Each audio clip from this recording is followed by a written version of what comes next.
आदाब, कैसे हो? आदाब, ठीक है बेटी।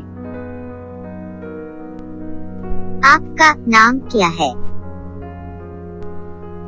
मेरा नाम रानी है। आपका घर कहाँ है? मेरा घर उस खेत के पास है। आप कब से खेती बाड़ी करते हैं? मैं बचपन से खेती बाड़ी करता हूँ।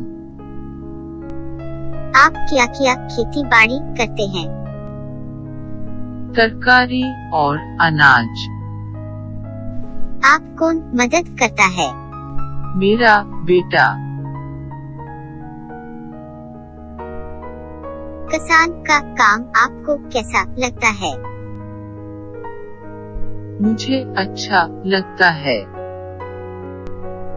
शुक्रिया। खुदा हाफिज बेटी।